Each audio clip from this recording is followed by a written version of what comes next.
haven't had anything like this happen in Baltimore. All of a sudden you're like, I saw it on the internet. I'm like, oh my God, a bridge collapsed somewhere. And then I'm 10 seconds later, oh my God, it happened here. So immediately you start transitioning the effects of this. And it turns into, uh-oh, we know that the maritime transportation is going to be cut off now, which is a huge part of what we do.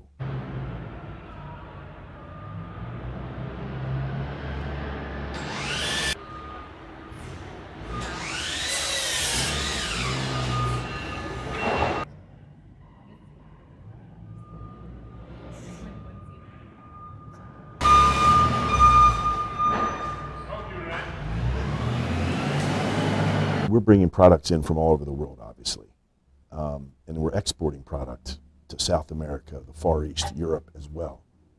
We can't ship anything out right now, so the exports have been shut off. So obviously there's nothing we can load in containers to go out of the country because there's no vessels to load it on. You know, the vessel traffic has stopped. So, and with no incoming containers, you know, that will be shut off as well. So sooner or later, you know, the port's going to just quiet down. It's going to be, I hate to use the word, but almost like a ghost town here, probably within the next few weeks. If we just have to, yeah, everybody, I mean, we're not the only one who's okay. Sorry, I gotta find a way to dig into it.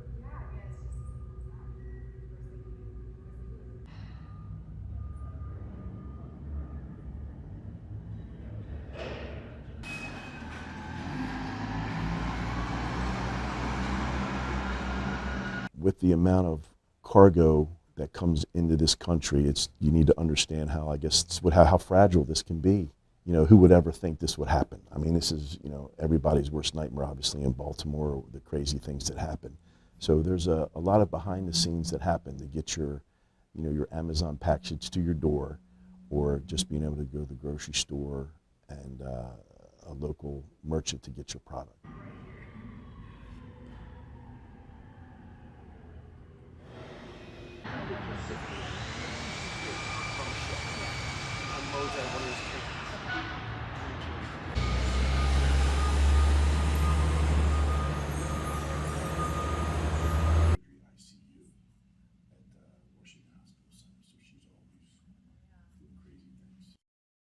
People losing their lives in this terrible accident and the tragedy.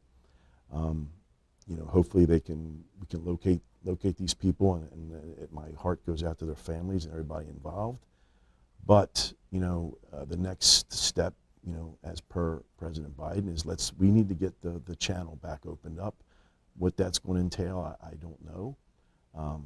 We're working with the Port Dali and, you know, the state, local governments to see what we can do to get everybody back up and running here. I'm just a small piece of what goes on here.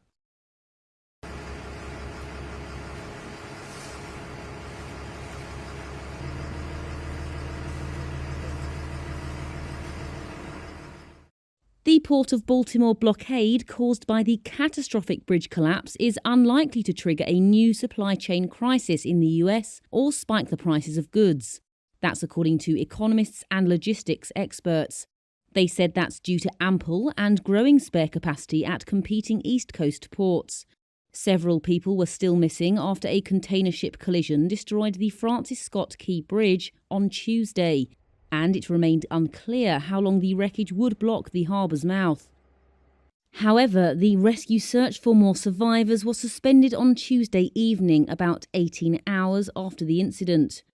Port officials down the East Coast were busy on Tuesday fielding queries from shippers about diverting Baltimore-bound cargo from containers to vehicles.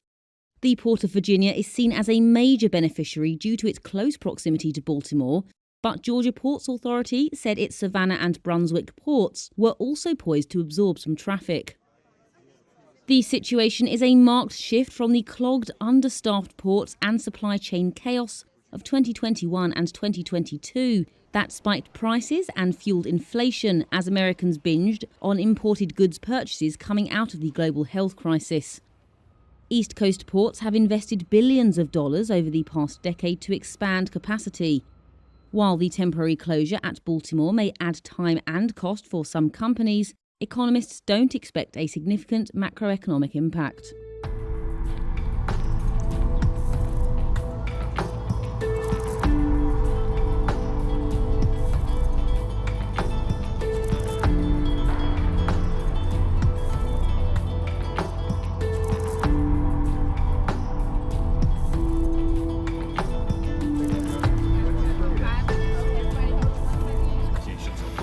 So the latest is that the investigation now is involving everybody, from federal authorities to state authorities, really trying to uncover both what happened, what led up to this, but then also everything about the aftermath, about the response. And so this is going to be a thorough investigation. It's going to be a long one, but we have to make sure that we get the answers that we're seeking in this. Governor, are those divers back from state? It's a huge economic impact for the country. And that's why I think when we've seen how the entire country has rallied around Maryland and rallied around Baltimore, it's because they understand that the Port of Baltimore is not just impacting Maryland. If you look at this, this port is responsible for over 51 million tons of foreign cargo. That's the largest in the country. That for everybody who was buying cars, for everybody who was buying farm equipment, we're the largest port in the country that does that. So this is not just impacting Maryland. This is impacting that farmer in Kentucky. It's impacting that auto dealer in Michigan. And so it is imperative that we get this bridge rebuilt. It's imperative that we get the Port of Baltimore back up and going. And it's not just about how are we supporting Maryland. This is about how we're supporting the American economy.